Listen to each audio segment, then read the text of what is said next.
Hi everyone, today's tutorial is on the Kettlebell Turkish get up. I think if you wanted one exercise to sum up what functional is, I think this would maybe be it in terms of kettlebells, because you're bringing a weight from the floor, from a lying position to a standing position in a sequence of flowing movements, and your whole body's working together in order to do that. So in that process, you're working on not only strength, but stability, coordination, and some flexibility is involved, and also your core strength as well is a massive factor in this exercise. You need to be able to utilise full body tension as well, because if you're relaxing one part of the body, you're not going to be efficiently carrying through the exercise. So it's one of those exercises, a bit like the military press, where you're maybe thinking it's a shoulder movement, or you're using this part of the body, therefore the rest can relax, when in fact it's about using your whole body to create a tension and therefore strength and a functionality that wasn't maybe there before. Anyway, I'm going to make a start here, and then I'll run through the key pointers, and hopefully then you'll be able to perform it yourself.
Sequence again, just so you can try and remember it, because there is a lot to it, and I understand that.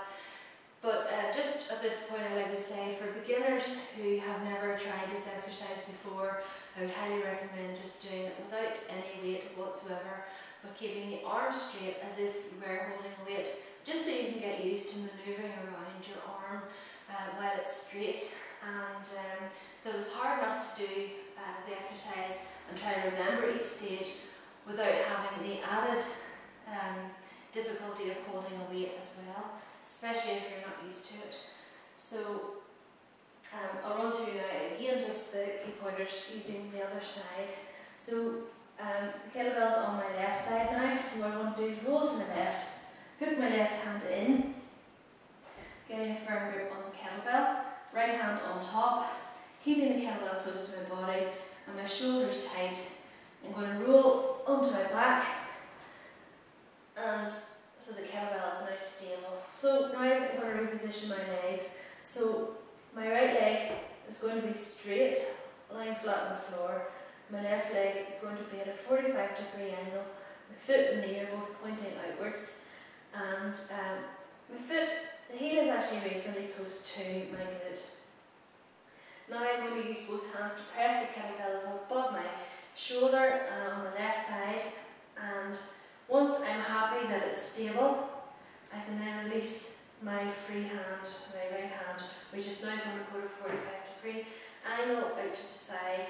And what I'm going to do now, using my left foot, is I'm going to push myself forward over to the opposite side, and as I do that, I'm going to allow the kettlebell to punch towards that side, but then upwards, so that I can manoeuvre myself underneath the weight, like so. So, pushing up, and I want my elbow up onto my hand, watching the kettlebell at all times. I'm now going to use my 2 feet and my hand to raise myself up into almost like a tripod, like so, squeezing the glutes. And now, keeping the arm completely straight, I'm going to bring my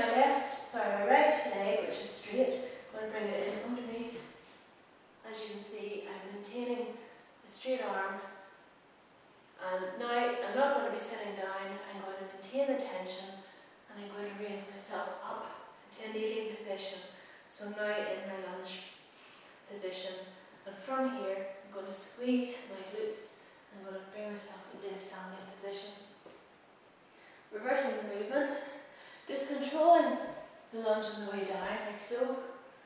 Bringing myself again down onto my hand. From here, taking the weight of my hand and my foot, going to bring my right leg through again onto the heel.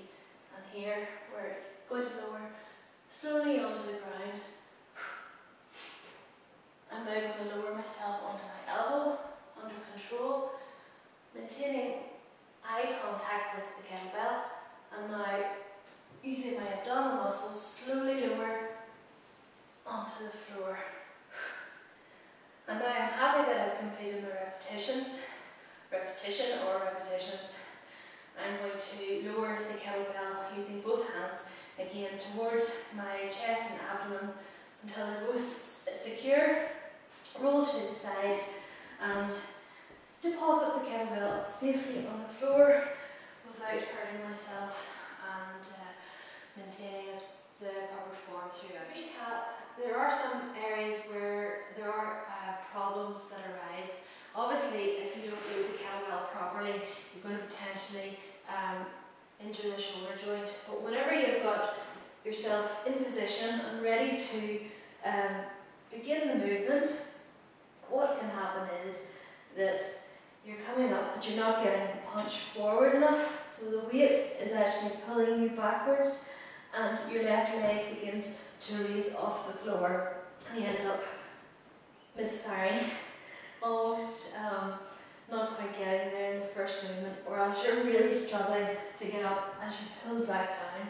This is where I was saying to punch almost like a diagonal and then upwards. That's why I was saying you're manoeuvring yourself around the weight, not the other way around. So if you can get the weight into a static position, then all you do is move yourself under and remain underneath the weight at all times. The next thing that happens sometimes is after you're coming up into this position, the tripod, and you're bringing the opposite leg underneath, is that whenever you get to here, instead of just straightening up from here, you see people sitting back onto their rear leg. Well, that shouldn't happen, because what you're actually doing there is you're relaxing the tension through the core and through the glutes, or then just, it's almost like you're sitting down for a rest. So you want to maintain that lunge position, using your core to bring you up. And whenever you're in this position, you can realign yourself and then pull with the forward leg until you're in a standing position. So this is the Kettlebell Turkish Get Up tutorial, and as I said before, I am aware that there are plenty of other styles, plenty of other variations, styles within variations, and different camps as to which one is the best variation. So this is just an overview of the basic Kettlebell Turkish Get Up, and in that it is more than adequate for what we're looking for. I wouldn't see any need in doing any other variations apart from maybe the squat variation, which I find will work more on flexibility. If you have any questions or just general feedback, then you can leave your comment on my blog, myonmytv.com, and I'll be only too glad to get back to you as soon as I can. So I hope you enjoyed this tutorial, and I hope you will all now go and practice. And remember, if you're just new to the exercise, just practice body weight only first and before adding any additional weight. So until next time, I'll see you soon.